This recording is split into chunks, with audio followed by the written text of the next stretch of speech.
嗨，大家好。今天呢，我来到上海以后，第一次开着车出上海的境，来到了江苏境内来到了昆山的一个地方，一个有名的古镇叫锦溪据说呢也是有2500年历史的一个古镇。我记得以前曾经来过，记得呢当时在这个古镇的老街里面行走过，也曾经呢到有一个湖应该就是叫锦溪湖吧，湖边呢去散过步。那个湖边呢，我记得有一个亭子但是呢，我今天来了以后就发现这里都在进行装修，而且呢，这个古镇呢变成了一个4A 级的景区。我刚开车经过的时候呢，看到有售票处当然我也没有去打听要多少钱才可以入内，因为我知道我骑着单车呢也进不去，所以现在呢就走到了这个锦溪的这条主街，叫文昌路上来骑一段。可是让我稍稍有点失望的就是街道的两边全都是维修的那些建筑物就围蔽的状态，所以呢这里看上去没什么可看的风景。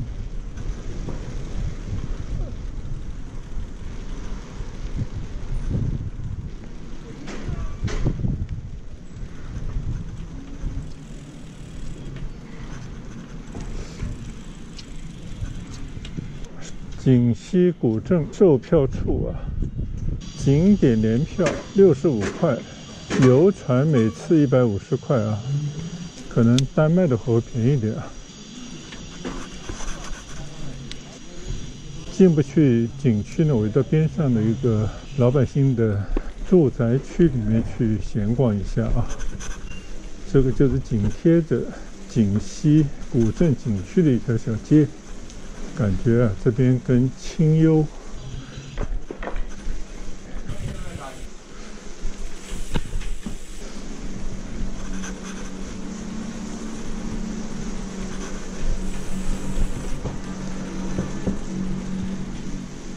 这边呢也有一个长廊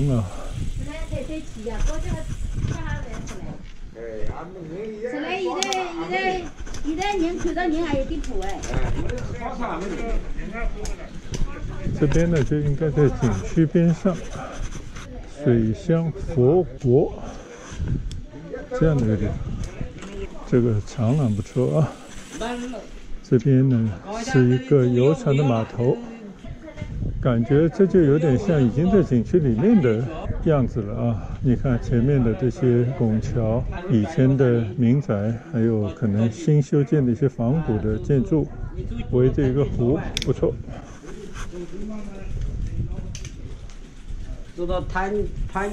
这边呢是一个游船的上船码头，就这个码头现在没什么人。刚刚几个当地老百姓呢都在这边闲聊就说现在放开了以后来的人更少了因为大家都怕传染，感觉也是相当不错的。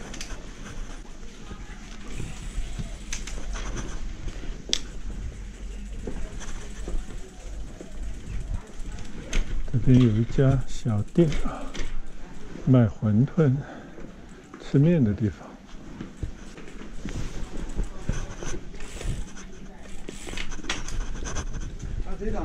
到处呢都在做一些装修一些围蔽的工程都还没有结束。我呢就在这条小的石板路围着这个河骑一段。河边还得有很多的餐馆感觉还是相当不错。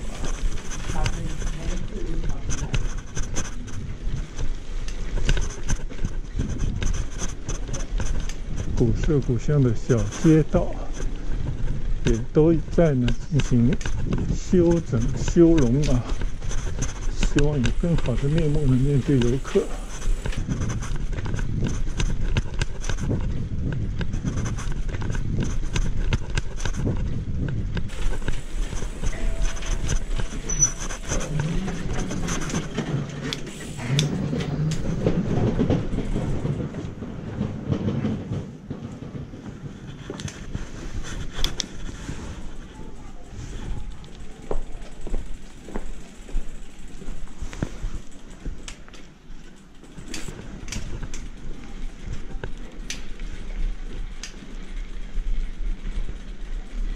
小河边有很多的餐饮小店。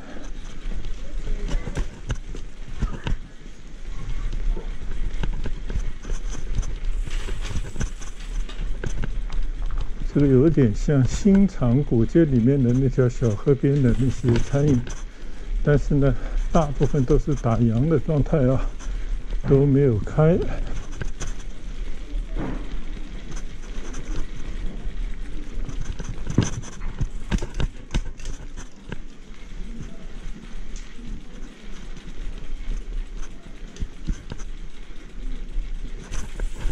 非常幽静的一条小街，这边有一个保护单位啊，锦溪王仔。现在呢是一个马洛特尼产坊，不知道什么。这个街道很有味道啊。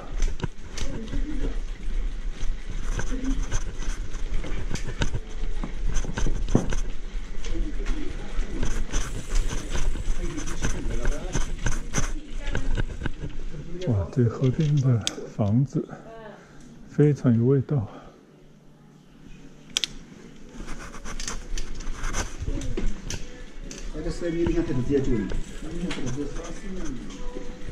以前的一些豪宅、酱菜铺，卖各种纪念品的小店，还有咖啡店。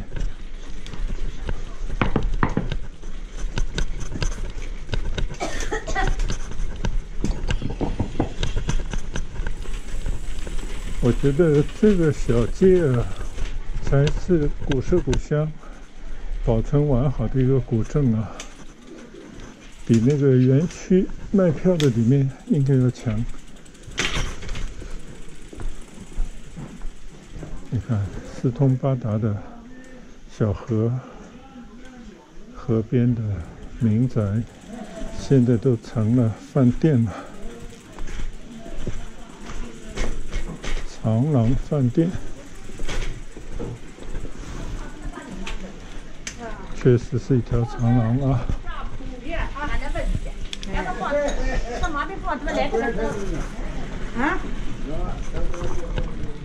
很多饭店的这里。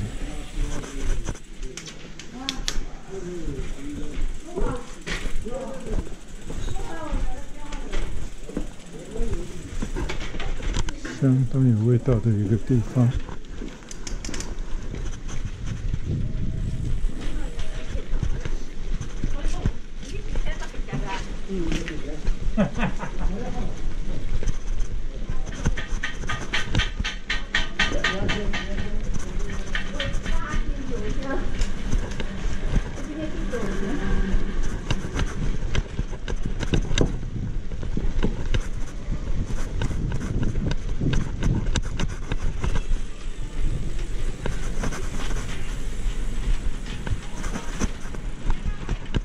走到了一条相对比较大的街上，叫长寿路啊。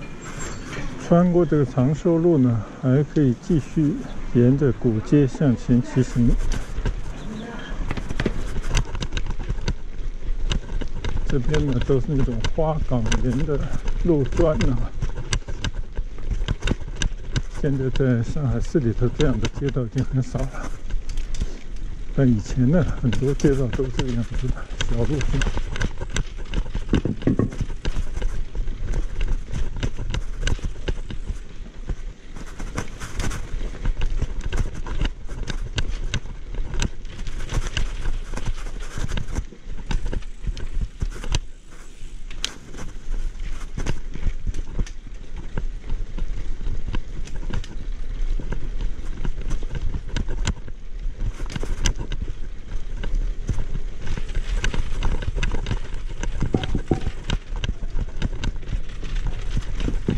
刚刚在外面啊，也看不出个所以然来。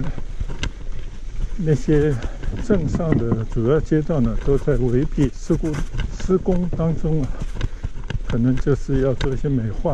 但是呢，那些主要的商业街道已经被破坏的不成样子了，要恢复成原貌呢，恐怕要费大的功夫。但是呢，走到这些小街小巷里面，你就感觉啊，还是完好的保留着以前的民居，以前那种石板的街道，所以这边的感觉呢更亲切啊，更像一个古镇。所以幸好啊有这个小单车可以载着我到处走走，否则的话呢，在外面啊就是穿街而过，走了几条大街啊，肯定会觉得没什么意思啊。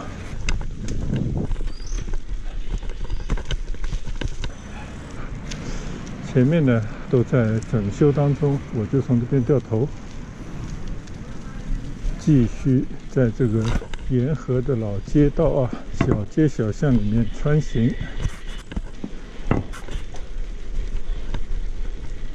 这些房子呢，我看都是有些年头了，但是呢，也建了一些客栈。我刚才看到一个叫3间房客栈，这边呢也保留了一些古桥。你想，这个叫巨庆桥，俗称土地桥啊，花岗石平板桥，始建于明朝万历年间，由一位姓陆的人士所建。到了清代后期呢，有重修，是锦溪镇保存较好的古桥之一。我们来回望一下这个桥啊，这是一座古桥。古桥边上呢，也保留着很多的古树啊，这些树的树荫呢，庇护着边上那些低矮的民房，这种感觉还是相当的不错的。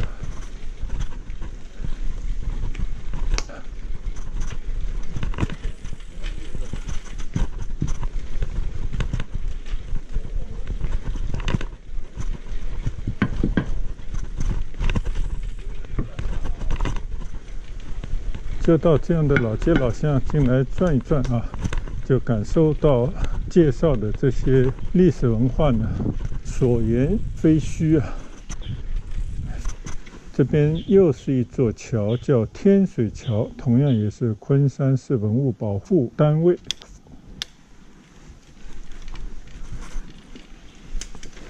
这里应该是一条河的转角的地方啊。我们走上这座桥来，稍微的瞄一眼吧。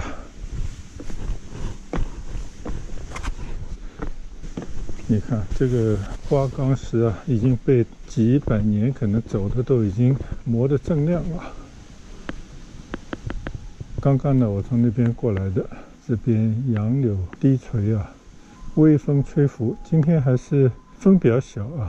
这些小河呢，都是建有很多的码头，相信以前呢都是走船啊、运送各种物资的地方。转过来呢，是一个山河路口，一条河在这边成了一个丁字路口，这样的一种感觉啊。你看，正对着这个桥的那些老房子啊，以前那些砖瓦。古色古香的院墙啊，相信以前最早应该也是有钱人在这边的一个住宅吧。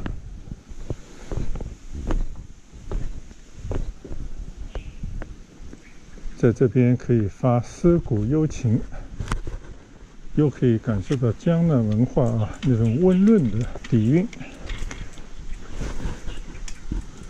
继续往前走一走。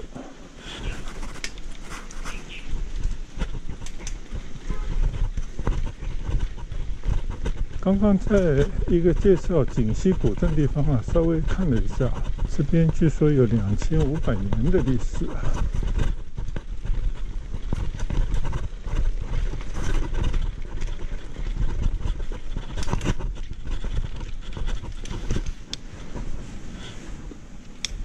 这又是一座桥。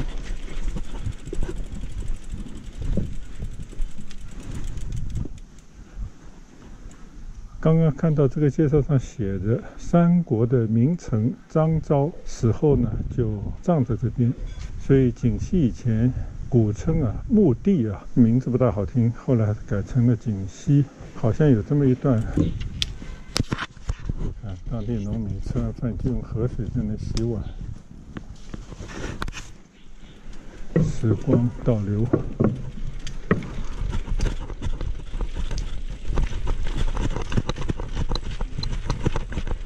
沿着这个河边啊，继续往前骑段。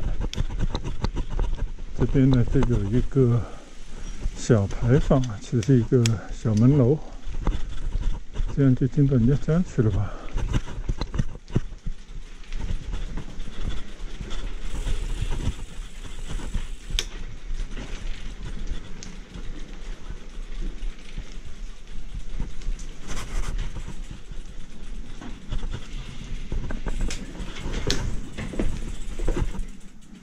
果然，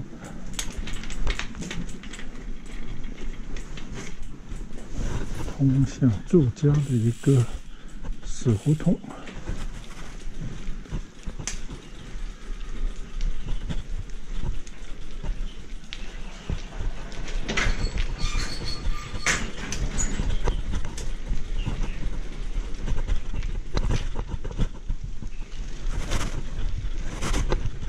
看来这边呢已经到头了。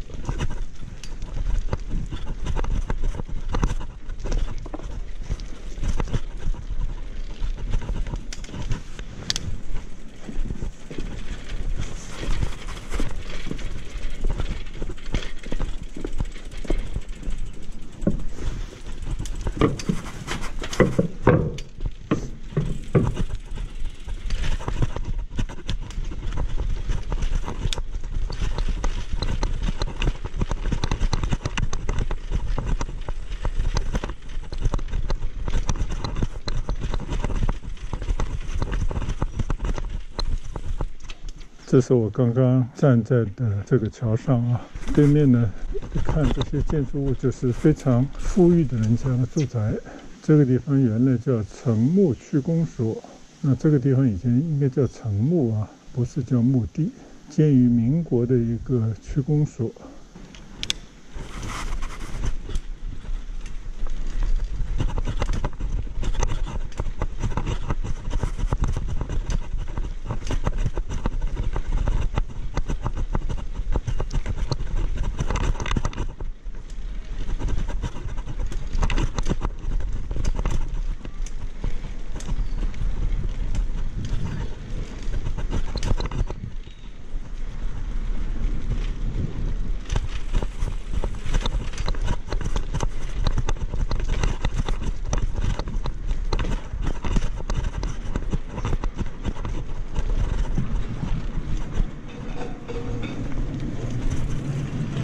转了几条街啊，也看到了一些老建筑啊，但是稍稍有些遗憾的呢，就是这边啊，好像没有当地的特色的这种品牌啊，尤其是食品、餐饮啊，或者其他的一些东西。这边呢有一个牌坊，像是一个新式的牌坊。上面的字呢，里头有城牧2个字啊，就我知道锦溪呢以前有一个老的名字，大概就叫城牧吧，也是纪念先人啊。但是现代人呢，对于这个名字啊有些忌讳，所以呢就特地改了这个好听的，可能更能反映当地文化的一个名字。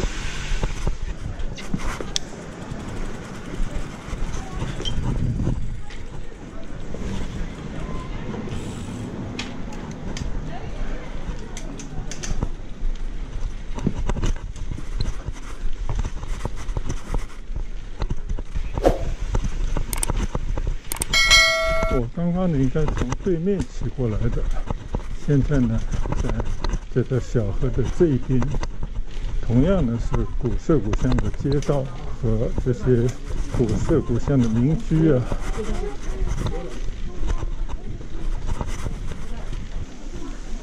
这里还是相当漂亮的一个地方，这里叫西街。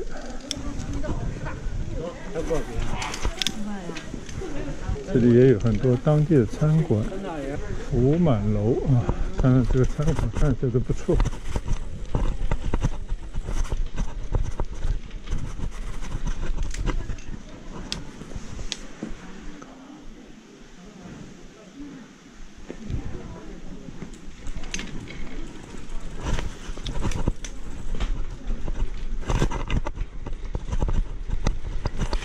可以想象啊，古时候这边也是繁荣的景象。知道吧？有可能是废柴，它一直不是新的。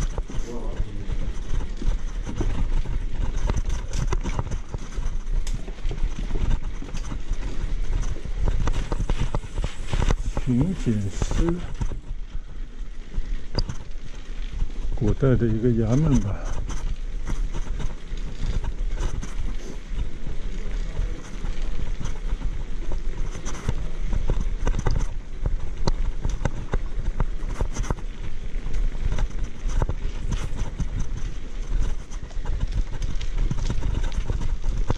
看到这边呢，这些小街小巷还都在维修的当中啊。看来当地政府呢，就想把它重新恢复成一个古代街道的模样。所以路面上呢，还有很多的未完的公事啊。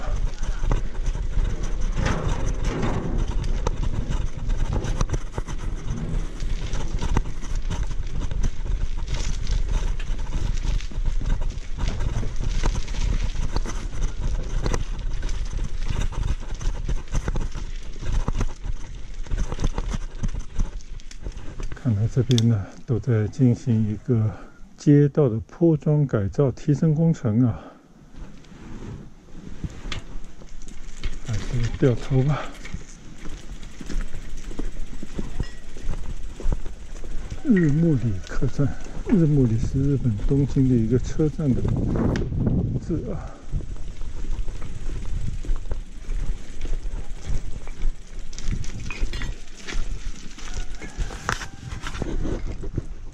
就是用这样的一块块砖把它砌起来的路面。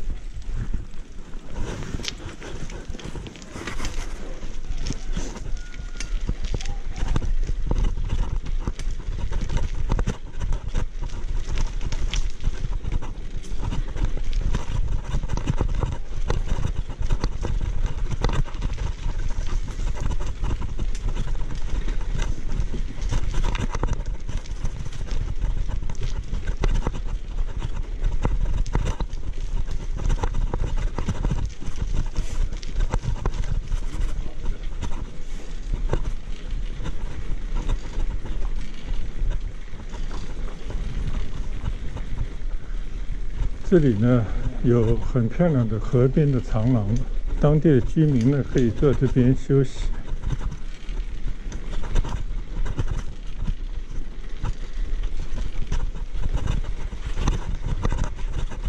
窄窄的街道啊，车肯定是开不了，但是非常适合骑着自行车缓慢的闲逛。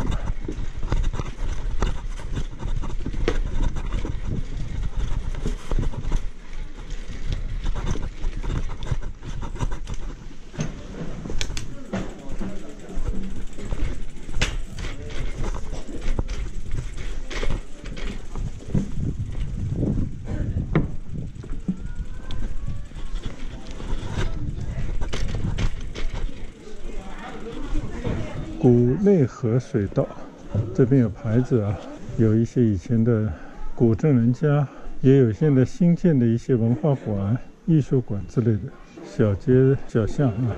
河边有很多的民居商店。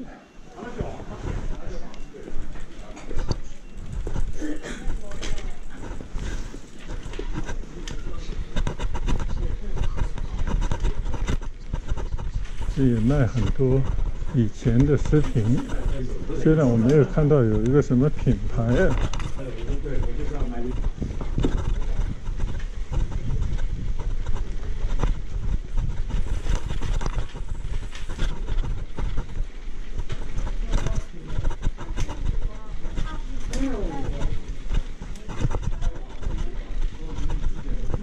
这边有一个古董博物馆。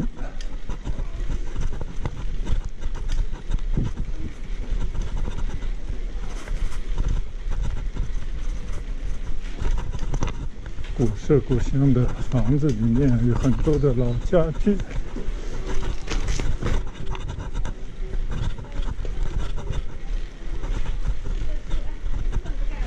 今天天气比较温暖，有10多度，非常适合出来骑行。这些商家呢，坐在门口晒太阳啊，即便是卖不出去东西，也可以跟那些邻居们呢坐着闲聊。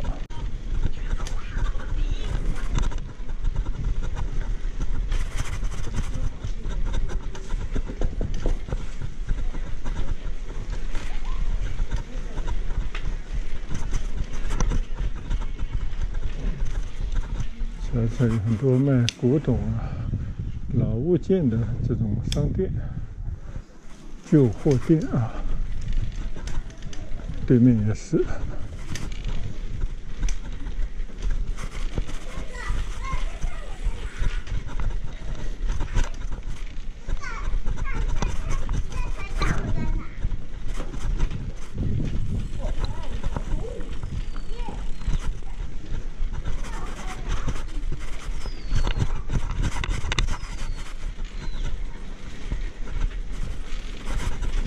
我不知道这些长廊啊，是以前就有的呢，还是后面增加的呢？我看这个木头石材啊，有点像以前就有的那种感觉啊。但这些路面呢，是肯定重新铺设过的。这边还有个工人俱乐部。哇，这座桥叫李河桥。也是一座古桥了，应该啊。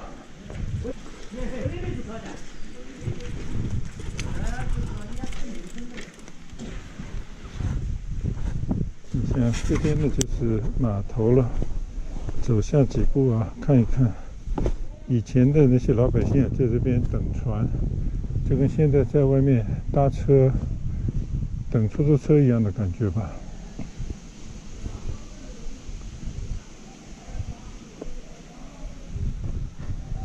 这座桥很漂亮。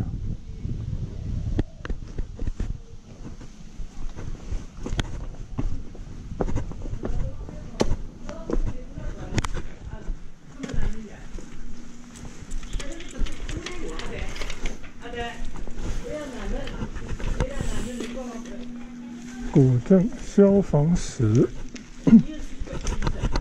这边我就不过去了，因为这个地上都在重新铺设各种的障碍物。既然这样的话，我就把这个车抬过这座古桥。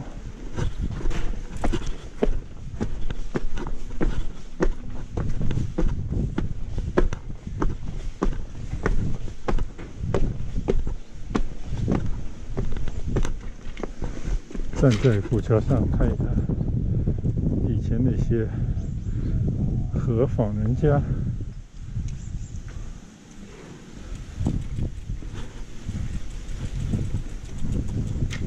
这边更美。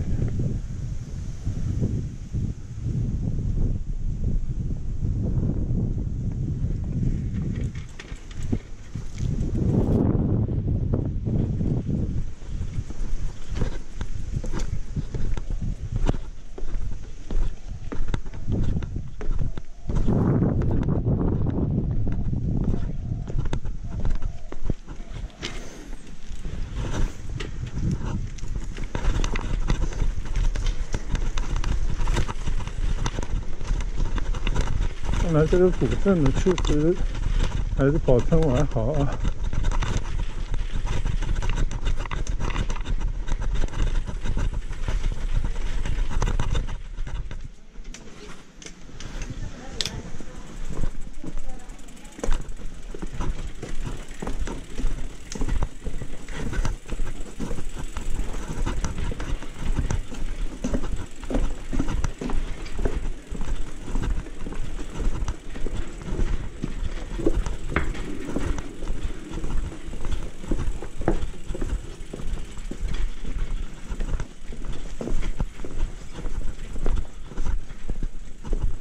钻出一片民宅，来到了一条大街上。这边有好多的餐馆，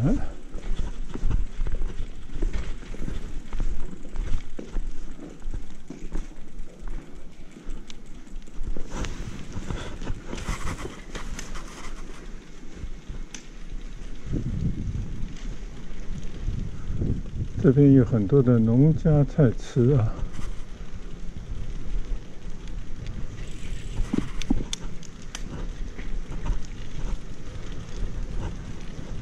看来这边有很多的客栈、民宿啊，都在这个附近。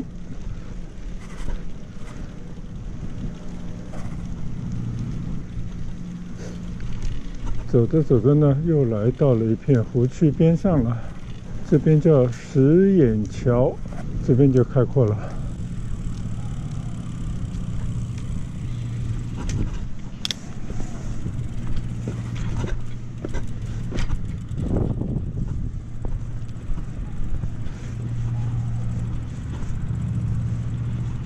这条石板桥啊，就在锦溪湖的湖边。发现这个湖中间呢，还有一个小岛，也有牌坊和古色古香的亭子。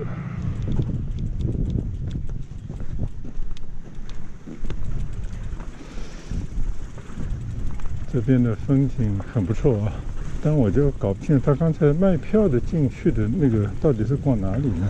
我觉得还不如这里。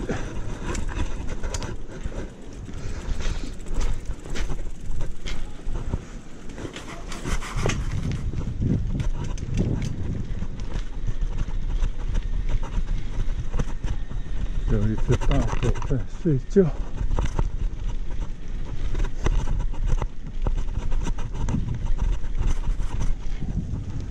这边呢，民宿啊、农家乐啊，或者称之为别院的那些农庄就越来越多了。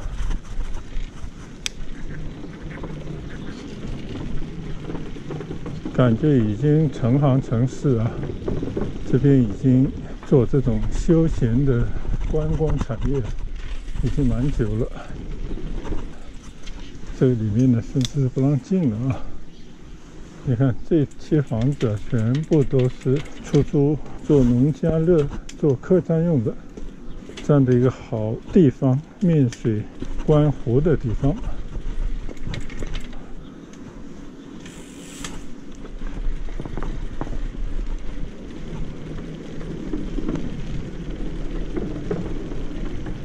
这里看过去好像景色更加优美吧。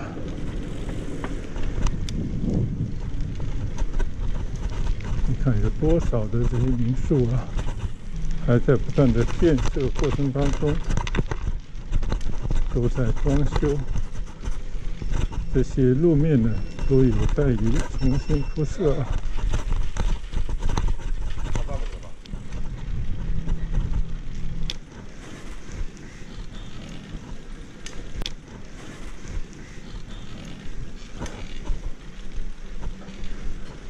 一个旅游旺地，但是这个3年的疫情啊，对这些经营客栈、农家乐、观光产业的老板们呢，打击非常大。希望接下来是恢复的时候到了啊。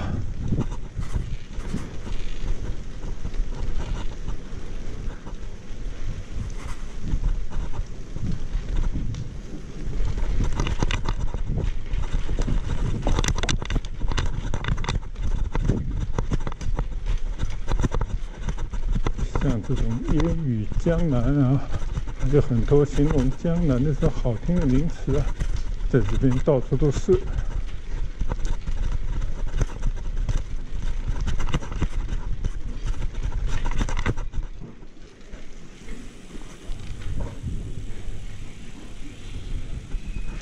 这里呢，又是一座古桥啊，叫盘亭桥，就是逆盘的意思啊。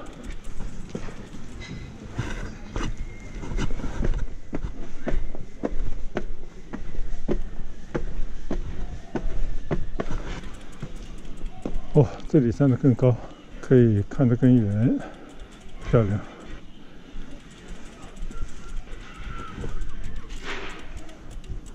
这边呢，就是一大堆的餐馆、民宿地方。从这边开始呢，就是湖区啊。眼前这个建筑物呢，应该是一个老建筑了。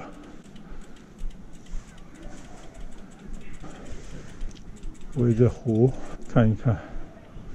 下面停了很多的游船啊，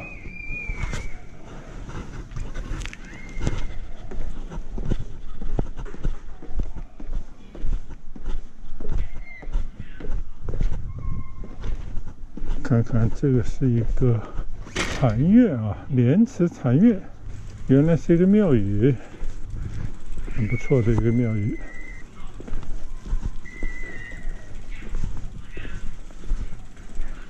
很美啊，莲池禅院。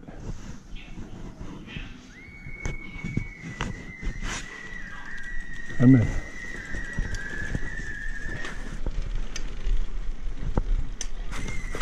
我想对面的可能就是我刚刚骑进来的地方啊。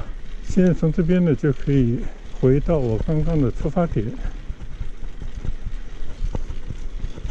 我看也转了一大圈了啊，真的超乎我的想象。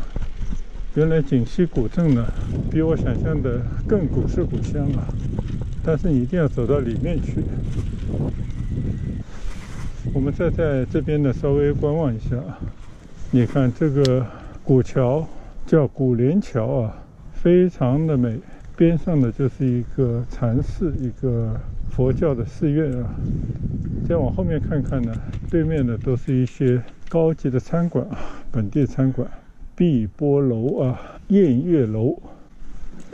然后呢，通过一条长廊呢，跟这边围起来。这个牌坊出去呢，我相信就应该结束我们今天在锦溪古镇的骑行了。